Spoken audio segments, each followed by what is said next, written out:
Les amis, on évoque ce tirage de la Ligue des Champions dont a hérité l'Olympique de Marseille et globalement, je trouve que ce tirage il est plutôt positif et clément par rapport à ce qu'ont pu tirer le Paris Saint-Germain ou encore l'AS Monaco. Je pense que l'OM a largement de quoi jouer sa carte, jouer son va-tout sur ce tirage de la Ligue des Champions, même si évidemment ça ne va pas être chose aisée que de revenir dans cette compétition qui ne nous a pas vraiment réussi dans le passé, c'est peu de le dire, mais je pense qu'on a des adversaires qui sont largement à notre portée et qui vont nous promettre de grosses soirées européennes. On va d'abord évoquer les matchs qui vont nous opposer à des gros clubs comme Liverpool ou encore le Real Madrid. Je pense que ces matchs-là, ça va être des matchs surtout qui vont nous permettre de retrouver cette forme de prestige. Je pense qu'accueillir Liverpool ou aller du côté du Santiago Bernabéu, c'est des matchs qui vont raviver un peu le prestige européen de l'Olympique de Marseille. C'est des matchs qu'on n'avait pas vraiment l'habitude de jouer. Et même quand on est revenu en Ligue des Champions en 2020-2021 ou en 2022-2023, on n'a pas eu l'occasion et la chance de jouer ces matchs-là, tout simplement parce que 2020-2021, eh bien, c'était le Covid, donc tu as accueilli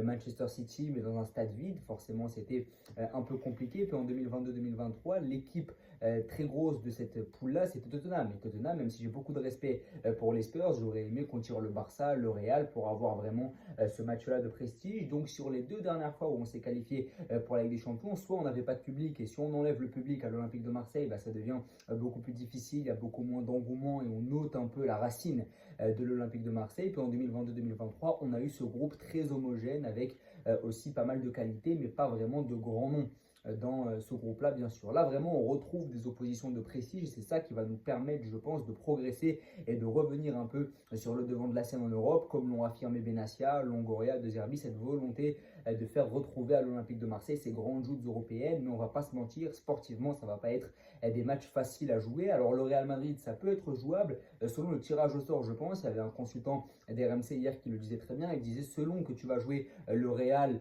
en octobre ou en janvier, ça va pas être la même chose. Si tu les joues en octobre, ils seront encore en rodage. Alonso aura pas encore la main mise sur son groupe, alors que si tu le joues en janvier, ils seront peut-être déjà un peu plus dans le rythme de la saison. Donc c'est vrai que ça dépend quand est-ce que tu vas les jouer. Le calendrier devrait sortir dans quelques heures, voire dans quelques jours. Mais c'est vrai que le Real, selon la période où tu vas les jouer, ça va être assez différent, même si dans tous les cas, ça va être très difficile. Mais si De Zerbi obéit à ses principes face au Real Madrid, ça va être un match très difficile, parce qu'en contre, on a une équipe du Real déjà dont c'est l'ADN de jouer ces matchs-là, mais surtout, on a une équipe du Real qui a des flèches devant, et on a vu que pour le moment, notre défense était somme toute assez fragile, bien sûr. Et puis pour Liverpool, ça va être pour moi le match le plus hypant, parce que tu les reçois au Vélodrome, parce qu'on est sur un club qui a eu énormément de recrues de qualité sur ce mercato, qui veut retrouver les quarts de finale, la demi-finale de la Ligue des Champions, qui veut vraiment retrouver la victoire dans la Coupe aux grandes oreilles. Ça va être un match de gala, bien sûr. Mohamed Salah, Florian Wirtz, Hugo Ekitike, ça va être un super match à jouer à domicile. Je pense que l'ambiance va être absolument exceptionnelle. Mais sur ces deux matchs-là,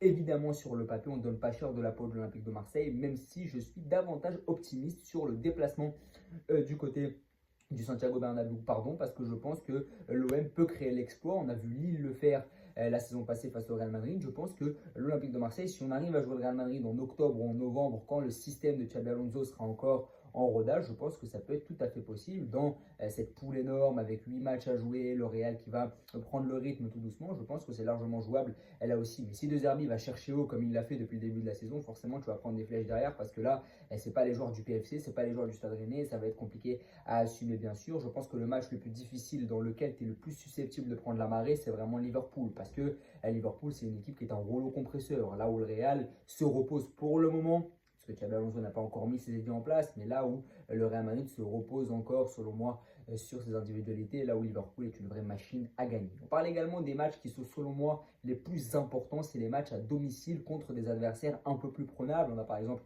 l'Atalanta, l'Ajax ou encore Newcastle à domicile. Je pense que ces trois matchs-là, c'est vraiment les matchs que tu dois absolument gagner. Ça va être les matchs les plus importants, ou en tout cas les matchs qu'il ne faudra pas perdre, tout simplement parce que c'est des adversaires qui vont être en concurrence avec toi directement pour le top 24, et c'est des adversaires que tu connais. En plus, l'Ajax et l'Atalanta, c'est deux clubs que tu as joué il y a 2 ans. Newcastle, c'est un club que tu n'as pas joué dans le passé récent, mais ça reste un club qui, selon moi, est le meilleur des trois et qui va être assez difficile à jouer dans ses adversaires que je dis un peu plus prenable que Liverpool ou le Real Madrid. Je pense qu'à domicile face à Newcastle, ça va être une rencontre très âpre, une rencontre très disputée, parce que Newcastle, c'est un adversaire qui met du rythme, c'est un adversaire qui est habitué à l'intensité de la première ligue. Maintenant, cette équipe de Newcastle n'est pas imprenable non plus. C'est une équipe qui n'a pas forcément l'expérience de la Ligue des Champions. Il y a quelques années, je crois que c'était il y a 2 ans, ils étaient dans la poule de la mort avec Paris, Dortmund et Milan. Ils avaient fini dernier de ce groupe, même s'ils avaient fait très mal au Paris Saint-Germain en s'imposant 4 buts à 1 à domicile. Donc c'est pour ça que je suis bien content de ne pas aller les jouer à Saint-James Park. Ils avaient également accroché le PSG de partout dans un match qu'ils auraient dû gagner lors du match retour au Parc des Princes. Donc c'est vrai que cette équipe de Newcastle, elle a beaucoup de qualité avec un effectif qui n'a pas vraiment changé depuis cette épopée il y a 2 ans. Épopée, c'était quand même assez limité, mais c'était quand même une belle aventure pour Newcastle. Mais c'est que le groupe n'a pas vraiment changé. Il y a encore les joueurs qui étaient là il y a 2 ans avec le milieu Guimarães, Tonali. Il y a également encore Fabian Schär derrière qui est là pour tenir la baraque. Trippier aussi sur le côté droit. Il y a Livramento qui a pris du galon sur le flanc gauche, le jeune international anglais. Il y a évidemment l'imbroglio autour d'Alexander Isak. On ne sait pas si le Suédois va être réintégré. Anthony Gordon qui est le moteur de ce front offensif. Donc c'est vrai qu'il y a quand même une équipe qui a gardé cette ossature très forte, qui s'est qualifiée pour la Ligue des Champions par l'intermédiaire de la Première Ligue. Et ça, c'est pas anodin, ça dénote d'une certaine qualité tout de même. Donc ça va être difficile de jouer cette équipe de Newcastle. Mais à domicile, je me dis que ça peut être évidemment bien plus abordable parce que se déplacer du côté de St. James Park, franchement, ça aurait été dur. Et puis les 2 autres matchs, l'Atalanta et l'Ajax. L'Ajax qui a vécu une fin de saison cauchemardesque en Eurodivisie la saison passée, qui a vu le départ de Farioli, qui entame un nouveau processus de reconstruction après avoir vu le PSV leur chipper le titre. Une équipe qui regorge encore de jeunes joueurs de talent, mais qui va se reconstruire bien sûr comme ils le font très souvent parce que c'est un club tremplin, mais globalement je pense que le recevoir au Vélodrome ça peut être un match largement prenable pour les hommes de Roberto De Zerbi. Il va falloir le gagner. On se rappelle qu'il y a 2 ans on avait eu 2 matchs très prolifiques, il y avait eu 3 partout du côté d'Amsterdam puis 4 buts à 3 du côté du Vélodrome. Donc c'est des matchs où il y a toujours pas mal de buts parce que l'Ajax c'est une équipe dans sa philosophie qui est portée vers l'offensive. De Zerbi prône le jeu offensif aussi, donc on va avoir pas mal de spectacles. Et puis c'est un match entre 2 clubs légendaires évidemment du vieux continent, et puis OM Atalanta, l'Atalanta qui a perdu Gasperini, qui a intronisé Ivan Juric, qui a eu des saisons compliquées récemment. Son aventure à la Roma la saison passée a tourné court. C'est un coach qui a des idées, mais c'est un coach qui a du mal à s'éterniser dans ses clubs. C'est un club aussi qui va perdre Lookman, et c'est un club qui va se reconstruire après avoir vu Gasperini imprégner cette équipe pendant des années. Donc c'est vrai que ce match-là, il vaut mieux, je pense, le prendre comme pour le Real Madrid en septembre ou en octobre, parce que cette équipe d'Atalanta sera encore en rodage et en préparation, bien sûr, avec la digestion du départ de Gasperini. Et puis il y a les 3 autres matchs à l'extérieur, le Sporting et les 2 clubs belges. Alors le Sporting, c'est un club qui a littéralement changé par rapport au moment où on les avait affrontés sous Tudor. On avait gagné 2 fois, mais à chaque fois l'équipe lisboète avait été réduite à 10 avec Amin Harit qui avait été énorme sur les 2 confrontations sous Igor Tudor. On s'en rappelle, c'est un Sporting qui a largement changé, qui compte Luis Suarez dans ses rangs, l'attaquant de l'Olympique de Marseille qui avait joué en 2022-2023 face au Sporting, qui est venu pour remplacer numériquement Victor Gyökeres. Donc c'est vrai que là aussi l'histoire est plutôt belle. J'espère que Luis Suarez ne va pas nous faire du mal à défaut de nous avoir fait du bien quand il était à l'OM. Mais c'est vrai que ce déplacement du côté du Sporting il va être périlleux parce que ça m'étonnait que le Sporting soit réduit à 10 comme il l'avait été il y a 2 ans, ou en tout cas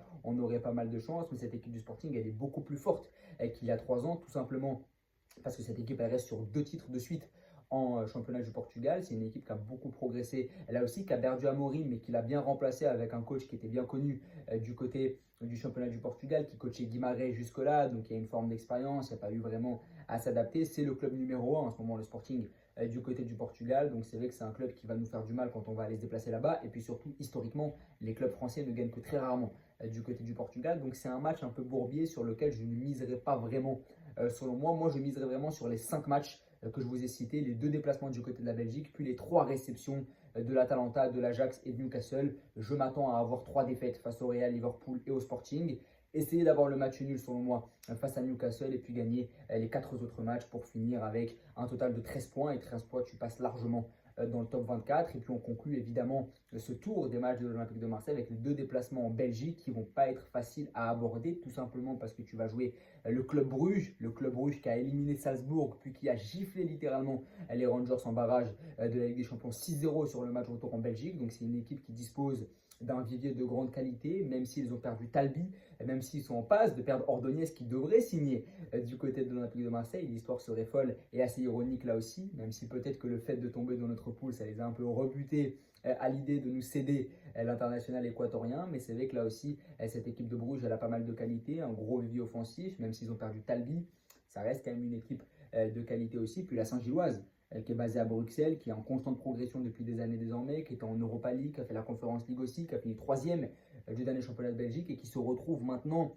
en Ligue des Champions. Donc c'est un club qui est en constante progression, mais qui a perdu aussi pas mal de joueurs. Ils ont perdu Sadiki au milieu de terrain, qui est parti à Sunderland comme Talbi. Ils ont perdu Ivanovic, qui a signé du côté de Benfica. Donc c'est une équipe aussi qui subit un peu cette réputation de club tremplin. Ces deux clubs-là sont des clubs tremplins, mais c'est des clubs qui sont en constante progression depuis des années. Bruges, la saison passée, avait éliminé l'Atalanta Bergame en barrage de 16e de finale. Donc c'est une équipe qui progresse et qui est assez intéressante. En tout cas, j'ai hâte de voir ce que ça va donner, mais ces deux déplacements en Belgique, il va falloir absolument bien les gérer parce que ça reste des clubs, peut-être pas Bruges, mais la Saint-Gilloise qui manque un peu d'expérience selon moi. Il va falloir exploiter un peu tout ça pour imprimer ta supériorité. En tout cas, je suis très excité, les gars, sur cette campagne de Ligue des Champions de l'Olympique de Marseille. Tout d'abord parce qu'on revient dans la Coupe aux grandes oreilles, mais surtout parce qu'on va avoir des adversaires de très grande qualité, bien sûr. En tout cas, n'hésitez pas à vous abonner, à liker, à partager et à me donner votre match favori de ce groupe de l'OM. Ça va être super excitant, les gars.